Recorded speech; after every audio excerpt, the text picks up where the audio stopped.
Malgré la douleur, il savait qu'il ne pouvait pas rester au sol, alors il s'est relevé et a continué à courir.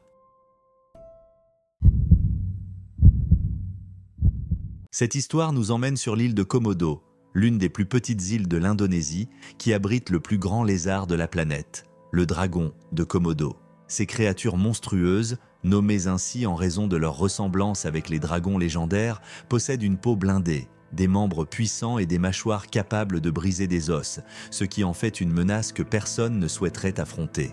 Notre récit suit Sturridge, un aventurier téméraire venu spécialement sur les îles Komodo pour se divertir et créer du contenu inédit pour ses pages en ligne. Mais ce que l'influenceur va rencontrer ici est une histoire qui le hantera pour le reste de sa vie. Sturridge et ses amis sont arrivés sur l'île de Komodo où ils ont décidé de séjourner dans l'un des petits hôtels mis à disposition des touristes. Lors de leur première nuit, ils n'ont aperçu aucun dragon de Komodo et ont surtout passé leur temps à l'intérieur, planifiant ce qu'ils feraient le lendemain. Ils ont visité la magnifique plage rose et se sont adonnés au snorkeling et à la plongée. Mais à la fin de cette journée, Sturridge ressentait le besoin de passer à l'action.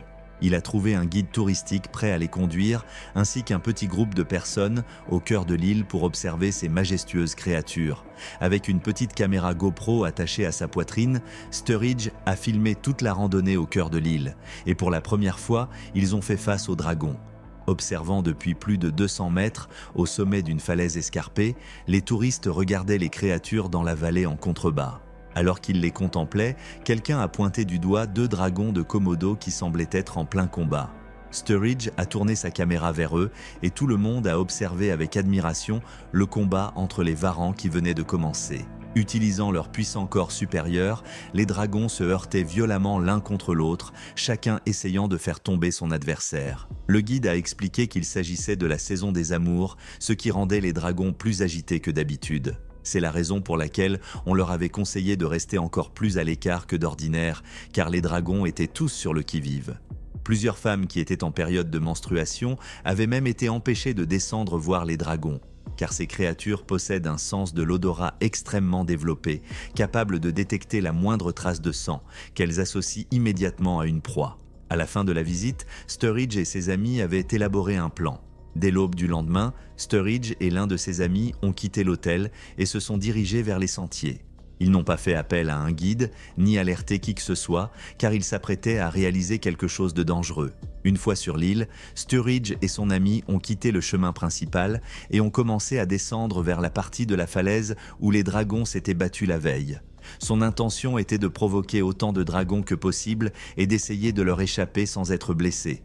Il s'est approché du bord de la falaise et a allumé sa caméra, tout comme son ami. Après avoir échangé un hochement de tête avec lui, il s'est adressé à ses abonnés à travers la caméra avant de se lancer à pleine vitesse vers les dragons. Sturridge a poussé un cri perçant qui a surpris les lézards en train de se prélasser. Beaucoup d'entre eux se sont immédiatement retournés, fixant l'humain qui courait droit vers eux. Incertains de la conduite à adopter, certains se sont dispersés en fuyant, mais d'autres se sont retournés et ont commencé à le pourchasser. Mais Sturridge était extrêmement agile et connaissait la meilleure façon d'éviter ces créatures.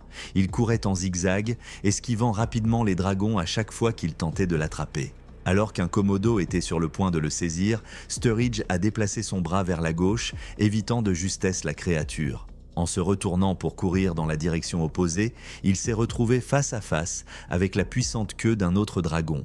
Elle s'est abattue sur lui, le frappant entre les jambes et lui infligeant une douleur fulgurante. Sturridge est tombé et s'est cogné le genou contre un rocher.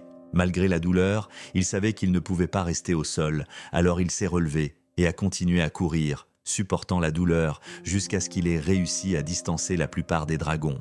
Il est retourné auprès de son ami, qui avait filmé toute la scène à distance, et ils se sont éloignés de quelques mètres supplémentaires du gouffre où la majorité des dragons de l'île s'étaient rassemblés. Après avoir repris ses esprits, Sturridge a examiné son genou et a remarqué qu'il ne s'agissait que d'une petite éraflure. Il a souri à la caméra, racontant ses péripéties à ses spectateurs, tout en souriant intérieurement en sachant qu'il venait de capturer une vidéo incroyable et d'avoir vécu une expérience hors du commun. Cependant, le bruit des dragons qui s'approchaient à nouveau les a obligés à se déplacer encore, conscients que les créatures étaient toujours à leur trousse.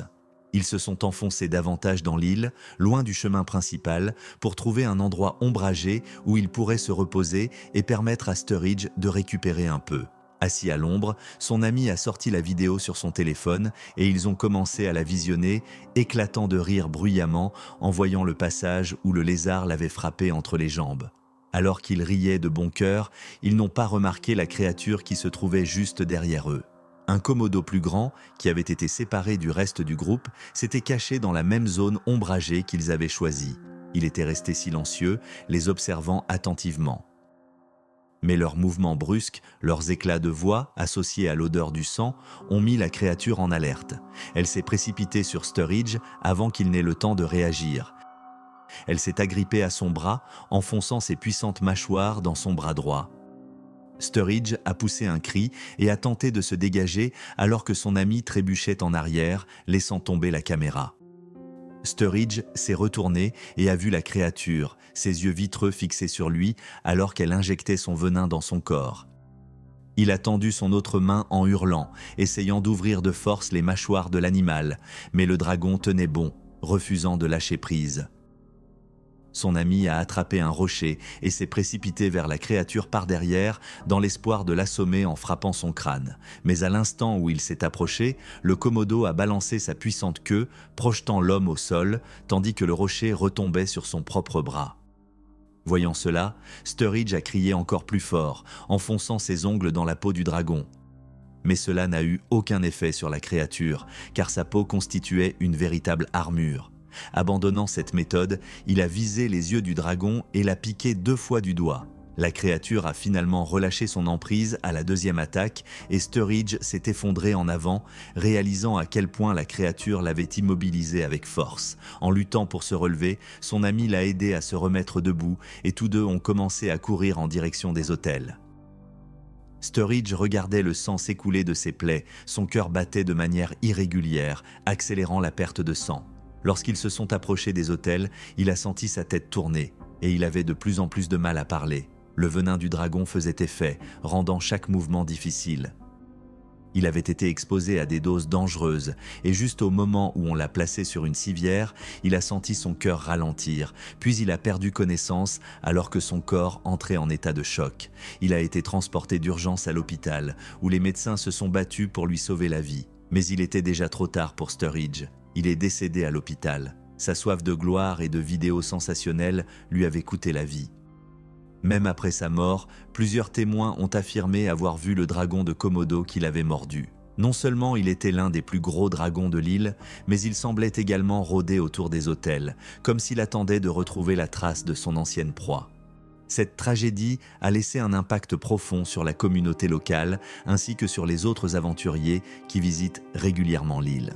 L'histoire de Sturridge, bien que tragique, a mis en lumière un fait que beaucoup de visiteurs oublient trop souvent.